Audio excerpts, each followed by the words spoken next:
now, now we have another very key verse, and this is Galatians 3:8. Dufite uwundi murongo nawo w'ingenzi cyane cyangwa w'urufunguzo, umurongo wa 8. And when I asked you before, did Abraham go to heaven the same way as us or not, I wanted you to be thinking, and it's preparing for the answer here in Galatians 3:8. Narimo mbabaza ngo se Aburahamu yagiye mu ijuru. I want to look at the context again, 3:7. Therefore, be sure it is those who are of faith who are the sons of Abraham. And then that introduces us to verse 8. So you can repeat verse 7 if you like. Mumenye yuko ari nakabiringira kwizera ari bo bana ba Aburahamu. So this is an amazing verse, Galatians 3:8. Memorize this verse. Uyu murongo tuufate kabisa ni umurongo w'ingenzi. And I'm going to make, like I always do, I'm going to add a little bit from the Greek. Oye mushaka mwebwe ni wa karindwi. Oye ni wa 8. So it's Galatians chapter 3, but verse 8, the red one, verse 8. Titurasoma wa 8. Titurasoma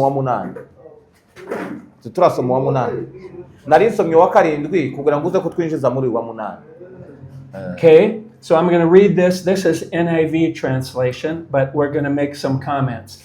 The scripture foresaw that God would justify the Gentiles by faith and announce the gospel in advance to Abraham, saying, all nations will be blessed through you. That's the whole verse. Kandi ivyanditswe vyamenye bitaraba yuko Imana izatsindishiriza abanyamahanga kuko bizeye. Bibwira Aburahamu ubutumwa bwiza bw'ibitaraba biti, muri wowe nimo amahanga yose azaherwa umugisha. So again in English, what does justify mean? Mu Cyongereza ijambo gutsindishirizwa bisobanura iki? Yeah, I know I did something bad, but this is the reason I did it, and it's a good reason that I did something bad. Therefore, you should forgive me. Gutsindishirizwa mu Cyongereza ni ugukora ikosa wamara ugatanga impamvu wakoze ikosa. Nimba nagutwaye itelefone nayikunze ngutwara telefone. But what's the Greek word there? Ariko mu Kigiriki bisobanura iki? Yep, to make righteous. Dikaiao, the Greek word. So it doesn't mean justify, it means to make somebody righteous. Ntabwo ari ugutsindishirizwa nk'uko bivugwa hano, ahubwo ni ukugira umuntu umukiranutsi cyangwa se kugira umuntu intungane. Okay, so it'd be better to say the scriptures foresaw that God would righteousize or make the Gentiles righteous by faith. Dushobora kubivuga neza tuvuga ngo ivyanditswe vyamenye bitaraba yuko Imana izagira abanyamahanga intungane kuko bizeye. Now, so it's passive. Yeah, that's right, it's passive. Ni ikintu cyabaye muri Good. kahise. You know that. You just want to make sure all of us get that. It's passive, which means I don't make myself righteous. Under the law, I make myself righteous, but it's poop righteousness. Kugirwa umukiranutsi nivyo muri kahise, ntabwo ari byo umuntu akora muri preza cyangwa se muri fitire. Kandi uko gukiranuka k'umuntu agaragaza gukora niko Pawulo yise ngo n'umwanda. Okay, so now this is a key verse in understanding the promises to Abraham, which are in Genesis 12:1-3. But this verse is referring to the second half of Genesis 12, verse 3. Uyu murongo mu Bagalatiya igice cya 3 n'uwa 8 uravuga mu itangiriro 12 umurongo wa 3 hano mu itangiriro. So I'm not reading now, but I'm just giving you the basic teaching of Genesis 12:1-3. God says, I will make you great, I will make your name great. Nzakugira ishanga rikomeye, nzakugira ubwoko bukomeye. Aha ni mu itangiriro 12. I will make many descendants. Gukuraho uruzaro rwinshi cyangwa se uzakomokwaho n'uruzaro rwinshi. And from your descendants I will make a great nation. Kandi abazagukomokaho bazaba amahanga cyangwa se bazaba. That brings us to the middle of chapter 12 verse 3. But then it says, and in your seed, your descendant, all nations of the earth will be blessed. So the first 2.5 verses are talking about this, Israel, a great nation, the Jews. But the second half of verse 3 is talking about this, all people go to heaven through the gospel.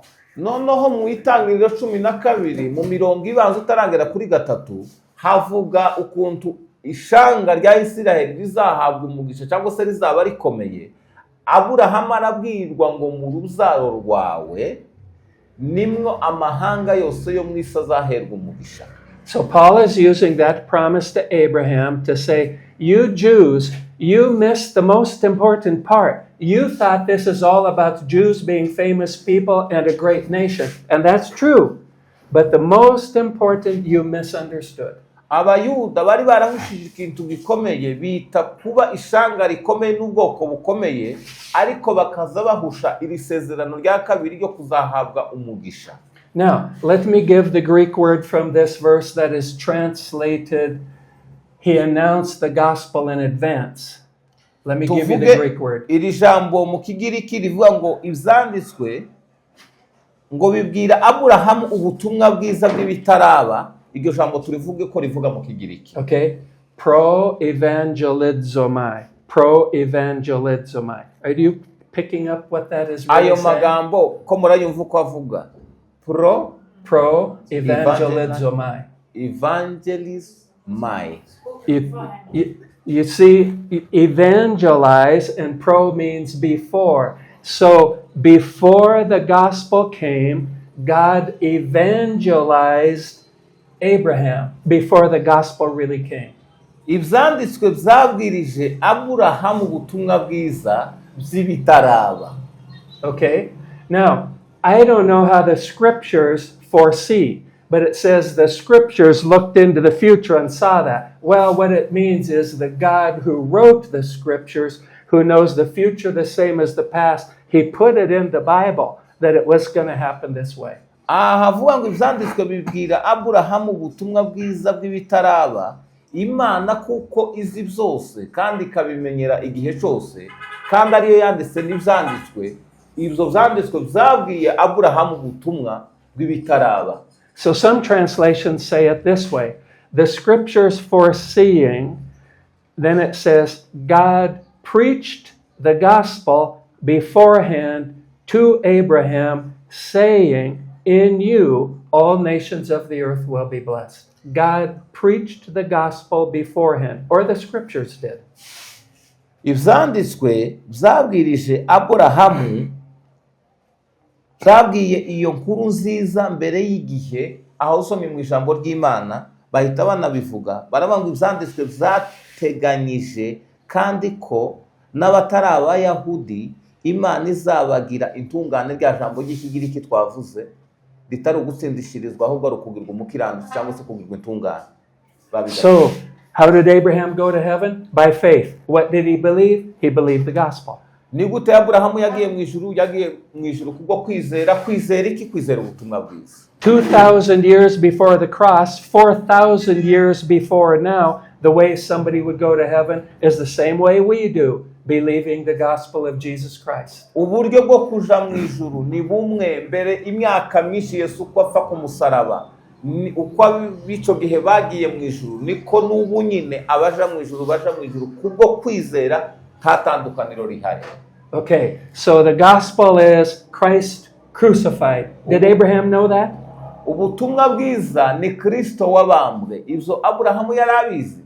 Well, he knew a bit of it. I'm guessing he didn't know it as well as we do.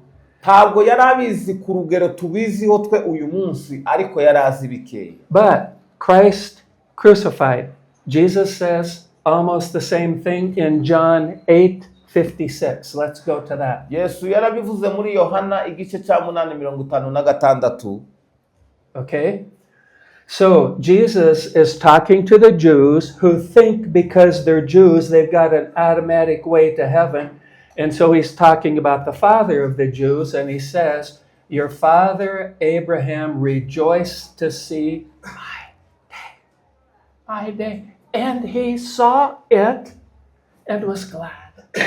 Yohana 8:56 haravuga ngo Aburahamu sekuruza wanyu yifuje cyane kureba umunsi wanje, kandi awubonye aranezerwa. So, two of the famous people from the Old Testament, Moses and Abraham. Jesus talked about both of them and said they both believed in Jesus. abantu babiri b'ibirangirire mu isezerano rya kera b'abayuda, Aburahamu na Mose, Imana irabavugisha uburyo baja mu ijuru. So Jesus said to the Jews, if you believed Moses, you would believe me because he wrote about me.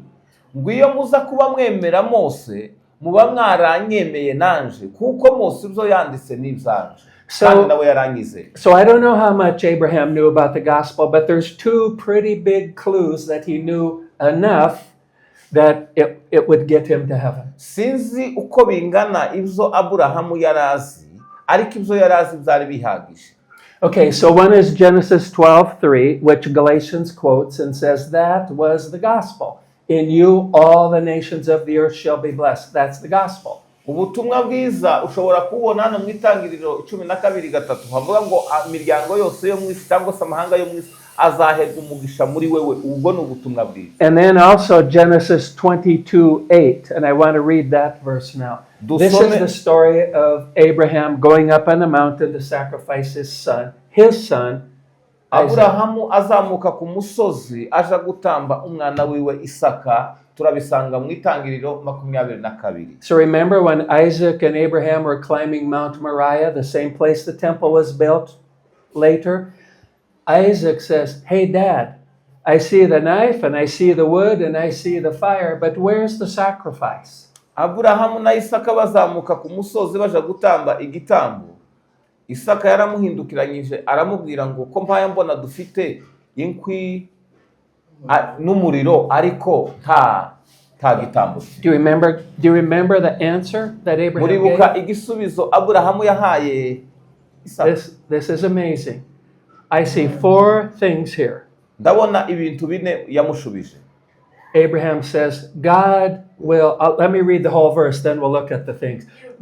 Abraham said, God will provide for himself the lamb for the burnt offering.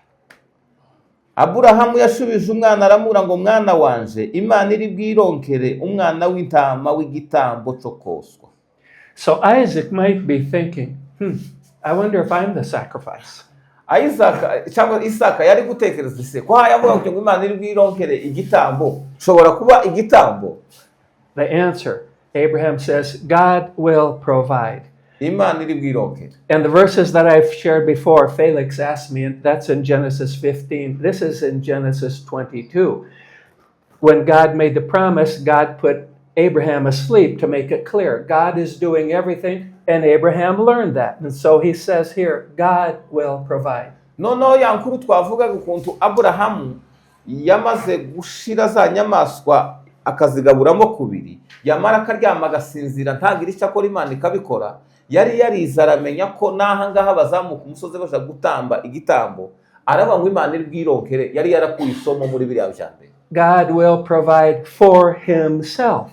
Imana, because God knows what is needed, he's the one that knows what to do, and he's going to do it all. Imana iraza kubikora byose, izigikenewe kandi niza kubikora twebwe tureke kwiga. So God will do it, and God will be satisfied because he did it. If we do it, it won't be perfect enough. Imana iravyikorera kandi nibikora ubwayo birayinyura, ariko twebwe nimba tubikoze ntabwo binyura Imana. Now, what's God going to provide? Niki Imana yaje gutanga? God will provide for himself the lamb.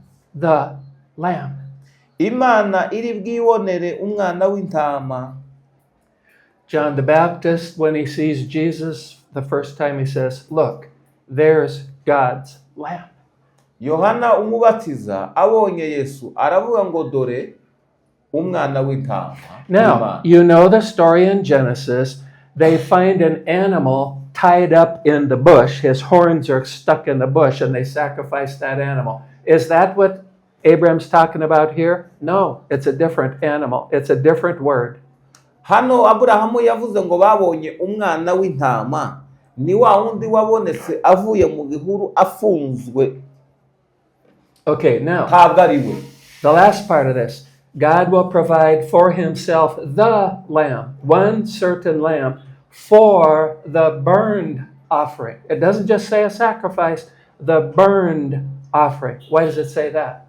imana iri bwibonere umwana w'intama w'igitambo cyoswa kubera kibavuze ko ari igitambo cyoswa. Okay, what we all get, she mentioned that, I'm not saying your name on purpose here, she mentioned before about a fear of hell. Okay, hell is called the second death, and it is a fire. And that's what was put on Jesus, the Lamb, at the cross. So Abraham knew quite a lot, didn't he?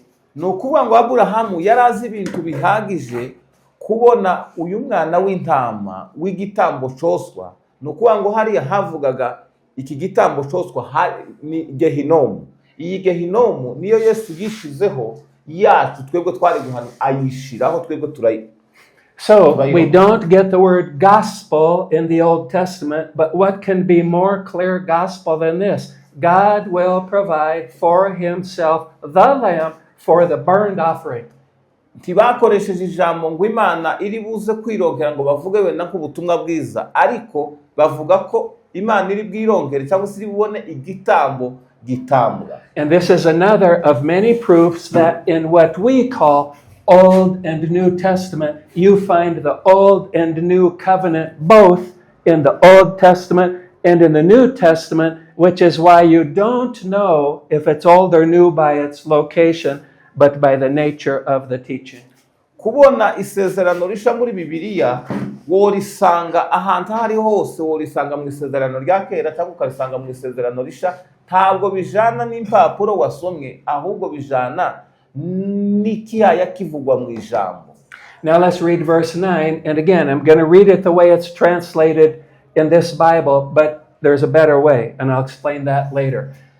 Galatians 3:9. So, those who have faith, I don't think that's the best way to put it, are blessed along with Abraham, the man of faith. Galatians 3:9. Tugaruke mu Bagalatiya 3:9, nuko abiringira kwizera bahabwa umugisha na Aburahamu wizera. Okay, is faith something like this? I can have it or not have it. Is faith something I get, or is faith something that happens in my mind? That's what it is. Kwizera ni ikintu ushobora kugira kuba ufite cyangwa se utashobora kuba ufite, cyangwa kwizera ni ikintu kiri mu bitekerezo. And is Abraham a man of faith? Is Abraham a man of faith? Aburahamu ni umugabo wo kwizera. Is he famous for faith? Arazwi ni kirangirire kubwo kwizera. I gave you 5 examples of what I would say is serious lack of faith that Abraham nabahaye had. nk'ibintu bigera nka bitanu bigaragaza ko Aburahamu atari kirangirire mu zo kwizera. So let me tell you what the Greek says. So those who are of faith are blessed along with or the same way with the believing Abraham. Not Abraham, the man of faith, but the Abraham who's believing. The sinner who's believing. Yes. Nuko abiringira kwizera bahanwa umugisha na Aburahamu wizera. Okay, now verse 10.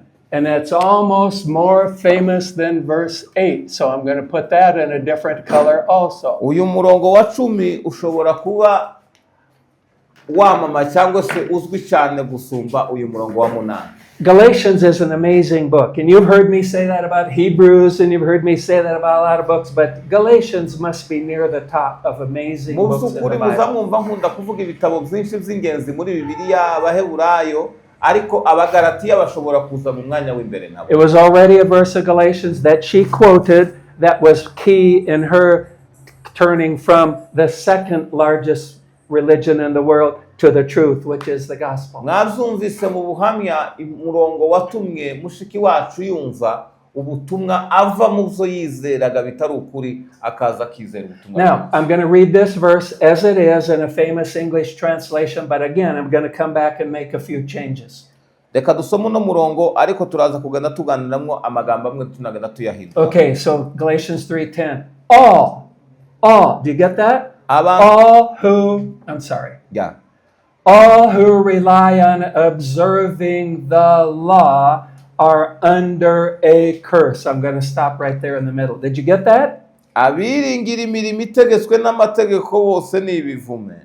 All who rely on observing the law are under a curse. All, not some, all. abiringira imirimo itegetswe n'amategeko bose apana bamwe ngo nibivume. Now, we're going to come back to that, but the second half of the verse is, for it is written, and then he quotes from the law.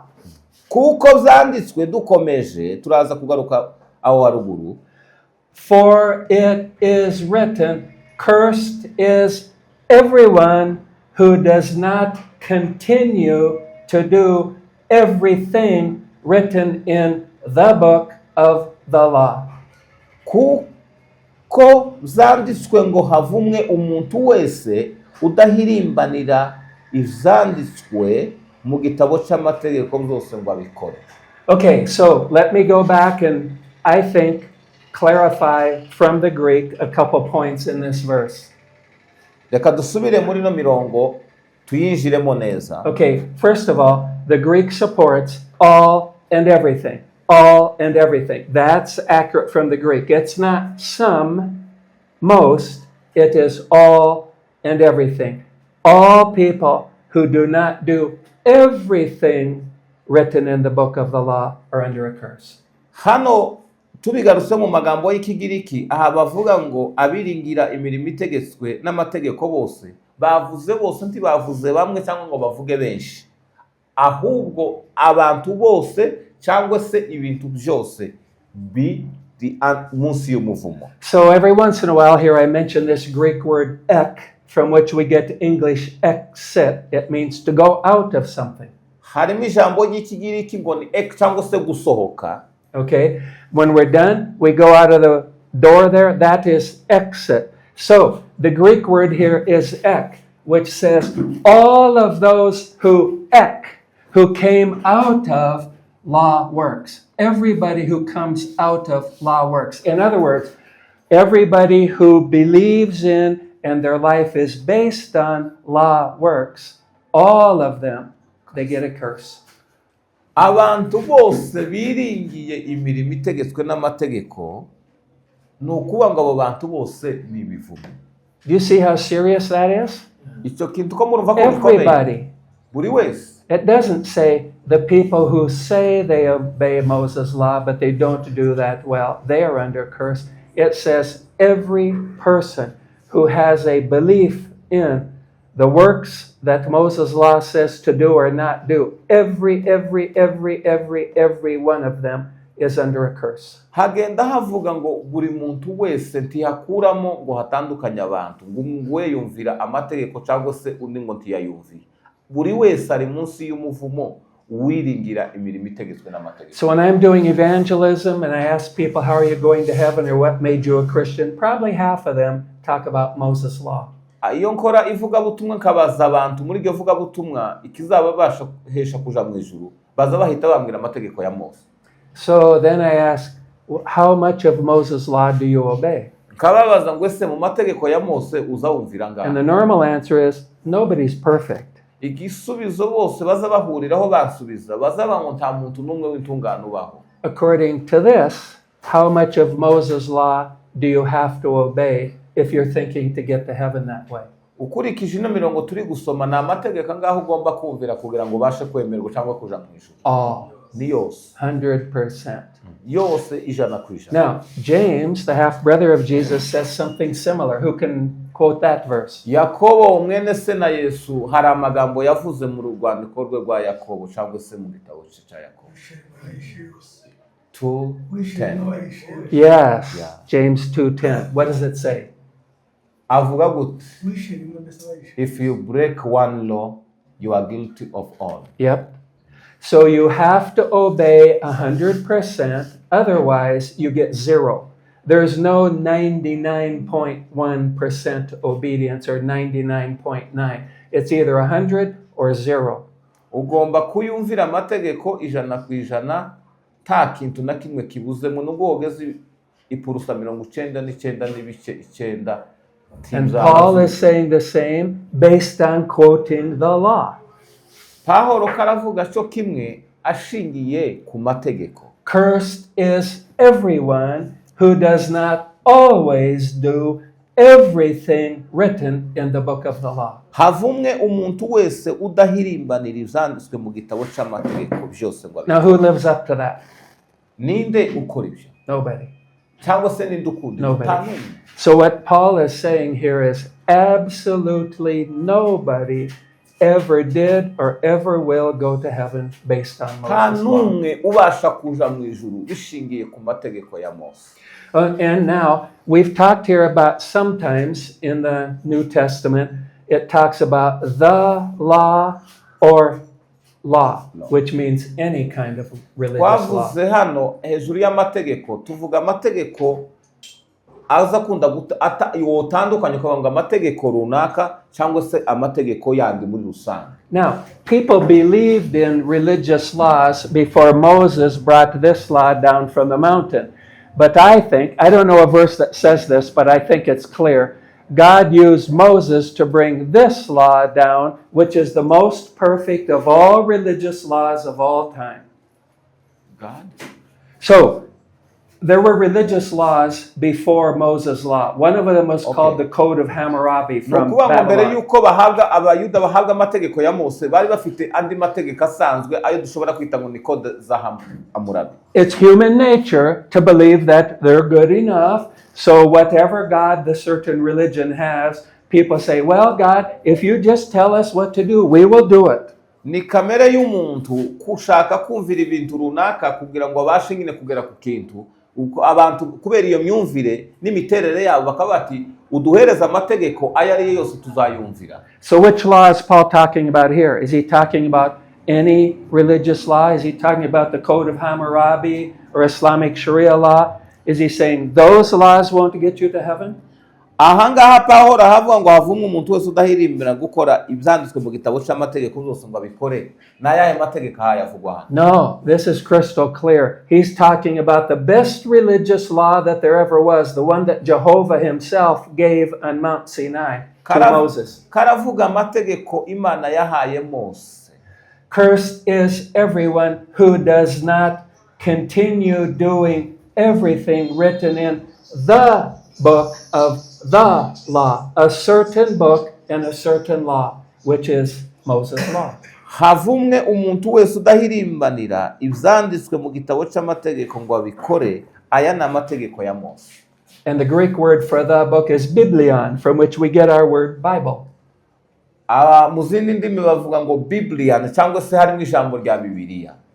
Okay, so again, when he says all who rely on, the Greek word is all of every person whose life and behavior and beliefs and religion and everything he does comes out of Moses' law. Moses' law, the best law of all. He's cursed. Umuntu we hano bavuga ngo abiringira cyangwa se umuntu wese ufite imyizerere ishingiye ku mategeko cyangwa se iva mu mategeko nukuvuga ngo umuntu ni kivume. Now, there's an important word that is in probably most languages, exist. Something is real. Something is there. I don't know how you say that in your language. That exist. In this verse. It's in this verse, yeah. But I'm not talking about the verse. I'm talking about how your culture thinks. Hari ukuvuga ikintu kiriho cyangwa se kiri exist kiriho. Chubahiro exists.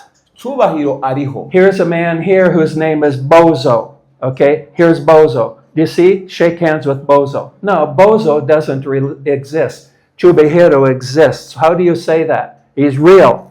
Kuvuga ngo Chubahiro ariho aragaragara. The name I am, Yahweh, means I exist. He's real. Ijambo ndiho risobanura ngo ni ndiho ndagaragara. That verb is twice in this verse. Iryo jambo rigarukamo kabiri hano. Kuba uriho ugaragara. It means what is the basis of your existence? What made you real? Niki kikugaragaza, niki gituma. The Greek, for as many as their existence, their belief, their life, everything comes out of law's works, or they exist as a cursed person. that can't be stronger than this. Umuntu uriho kubw'amategeko cyangwa se umuntu uhari ugaragara akabaho ariho abayeho kubw'amategeko, uwo muntu ni ikivume. If your life depends on Moses' law, then your existence is a cursed existence. Kubaho k'umuntu yiringiye amategeko ya Mose cyangwa se yizeye amategeko ya Mose, ubayeho mu kubaho ubayeho uri ikivume. Okay, now it's time to stop, but we have to jump ahead to Galatians 10:13, and then we'll close. Tugeze mu mwanya wo gusoza, ariko mbere yuko dusoza reka tugaruke mu Bagalatiya hano mu gice cya 3 n'umurongo wa 13 ariho dusore. This is a good one to memorize too. Uyu murongo nawo ni mwiza umuntu awumenye. Christ redeemed us from the curse of the law, having become a curse for us. As it is written, cursed is everyone who hangs on a tree. Wow. Kristo yaducunguriye kugira ngo dukizwe umuvumo w'amategeko, ahindutse ikivume ku bwacu, kuko byanditswe ngo havumwe umuntu wese umanitswe ku giti. Now that is a really clear explanation of what the gospel is. Mu by'ukuri uyu murongo uragaragaza ukuntu ubutumwa bwiza busobanutse butishe bugaragara. There is a curse on me, and I think this is talking about the curse of hell. The curse of hell is on me because I'm not 100% obeying God's law. Umuvumo undiho ngomba kuja muri Gehinomu, kandi impamvu uja muri Gehinomu nuko ndashobora kuzuza ibyo nsabwa nk'umuntu kanje kugira ngo mbashe gukira Gehinomu. So the curse that is on me, which is hell, which is the second death, which is the lake of fire, instead of being on me, it's removed from me, it's put on him on the cross. That's my only salvation uyu in heaven. Muvumo undiho ni Gehinomu, n'urupfu rwa kabiri cyangwa se n'umuriro waka n'amazuku. Nukuvuga ngo ibyo byari bindiho ariko nabikuweho, kandi uburyo bwo kubikurwaho ni umusaraba wabikuyeho. So until I believe the gospel, there was a curse on me. Mbere yuko nizera ubutumwa bwiza hari umuvumo warundi. And that curse is hell. Kandi uwo muvumo nta wundi. Hell is called the second death. That death is what Jesus died on the cross for me. Gehinomu ni urupfu rwa kabiri, kandi urwo rupfu rwa kabiri nibwo Yesu yatumye apfa ku musaraba kugira ngo jewe sinzarufa. Hell is the lake of fire. We just read, God will provide for himself the lamb for the burned offering, a picture of the lake of fire going on Jesus instead of kandi Gehinomu ni inyanja yaka umuriro, kiriya gitambo cokeshejwe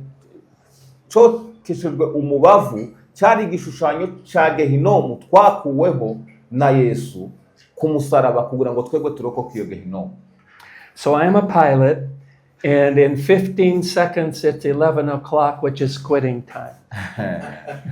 Kubera ndi umupilote, umwanya wacu haburamwe amasegonde kugira ngo isa 5 zuzure. 5 seconds now. Amasegonda. Okay, I am done. And I just thank you guys for the privilege of being with you, and you're listening to this amazing gospel truth. Thank you. Ndabashimira rwose kubwo kubana ndetse no gutegera ijambo.